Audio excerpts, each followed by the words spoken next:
Assalamualaikum warahmatullahi wabarakatuh. Alhamdulillahillazi hadana lihaza wa ma kunna linahtadiya laula an hadanallah. Asyhadu an la ilaha illallah wa asyhadu anna Muhammadan abduhu wa rasuluh la nabiyya ba'da amma ba'du. Perkenalkan, nama saya Miftahul Jannah dengan NIM 2414010196. Saya di sini ingin memenuhi tugas tafsir Tarbawi. Saya akan membacakan Quran surat Al-A'raf ayat 90 sampai 94. A'udzu billahi minasyaitonir rajim. Bismillahirrahmanirrahim.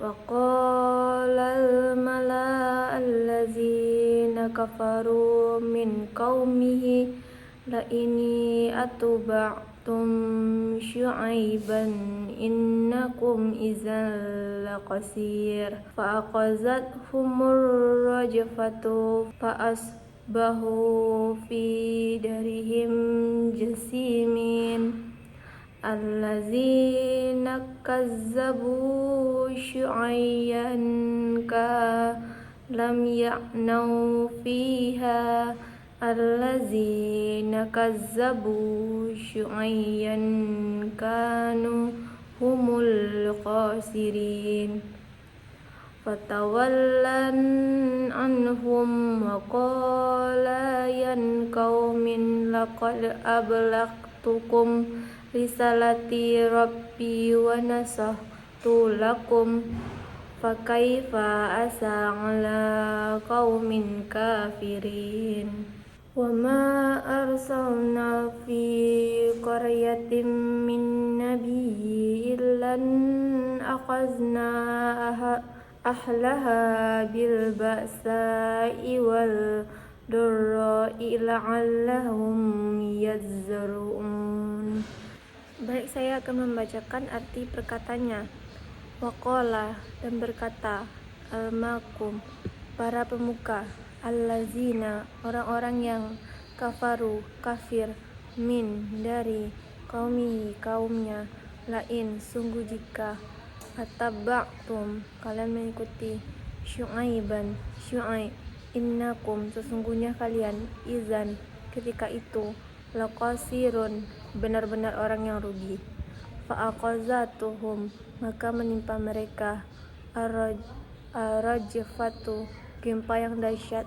Fa'asbahu, lalu jadilah mereka fi, di, darihim, rumah atau tempat tinggal mereka, jasimin, bergelimang hati.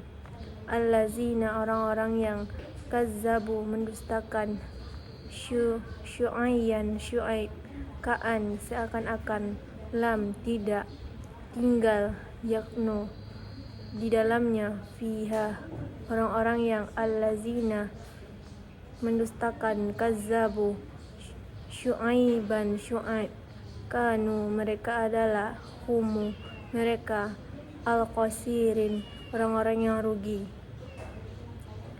Fatawalla, maka berpaling, anhum, dari mereka, waqala, dan berkata, ayan qaumi, wahai kaumku, laqad, sungguh, ablaghtukum, aku telah menyampaikan kepada kalian, rasalti, risalah Rabbi, Tuhanku, wa nasahtu, dan aku telah menasihati, lakum, kepada kalian, fakaifa, maka bagaimana, asa, aku bersedih, ala, atas, kaum, kafirin, orang-orang kafir.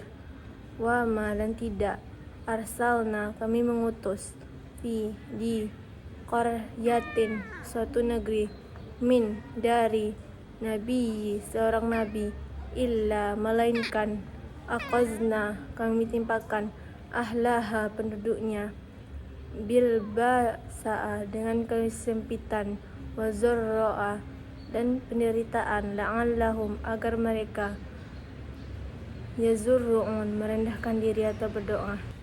Selanjutnya saya akan membacakan asbabun nuzul Quran surat Al-A'raf ayat 90 sampai 94. Para ulama tafsir menjelaskan bahwa ayat 90-94 surah Al-A'raf tidak memiliki asbabun nuzul khusus yang diriwayatkan secara langsung, seperti peristiwa tertentu pada masa Nabi Muhammad SAW. Namun, ayat ini turun sebagai bagian dari kisah Nabi Syuaib alaihissalam dengan kaum Madian untuk menjadi pelajaran bagi umat manusia. Kaum Madian adalah masyarakat yang hidup dalam kemakmuran perdagangan, tetapi mereka melakukan banyak penyimpangan.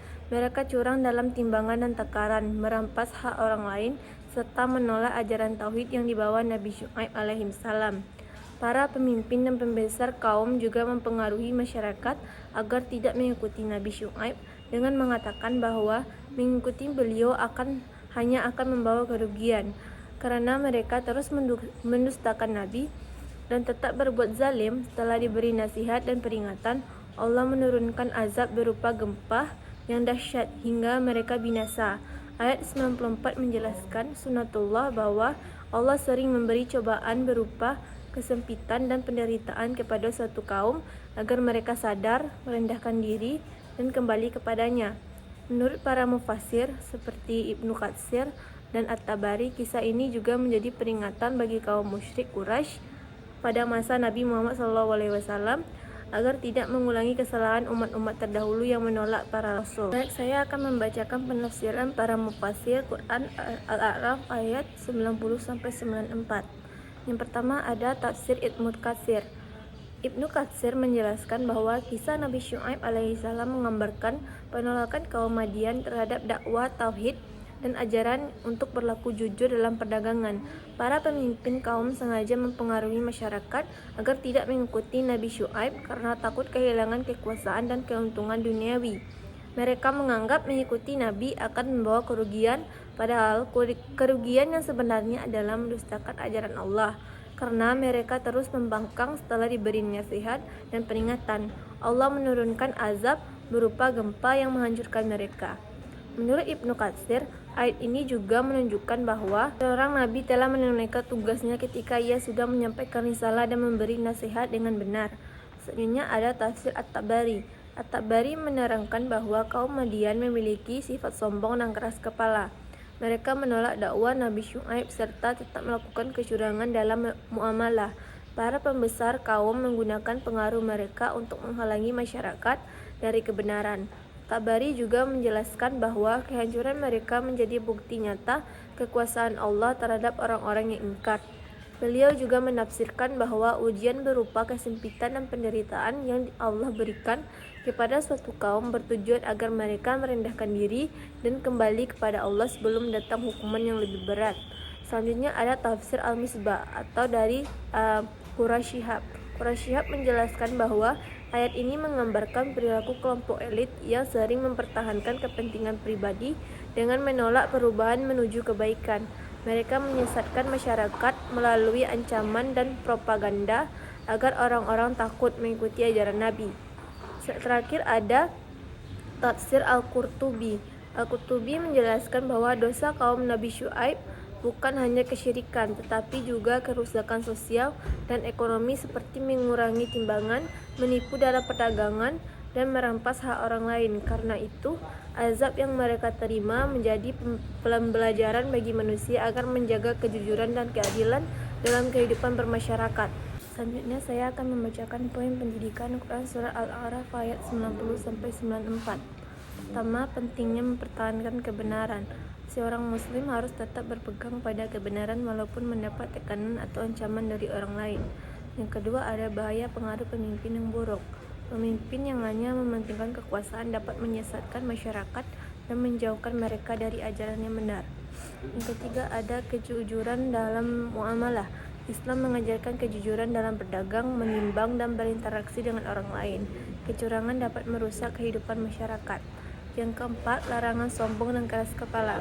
Sikap menolak nasihat dan merasa paling benar dapat membawa kehancuran bagi diri sendiri maupun kelompok. Mungkin hanya itu yang dapat saya sampaikan. Lebih kurangnya saya mohon maaf. Wabillahi taufiq wal hidayah. Assalamualaikum warahmatullahi wabarakatuh.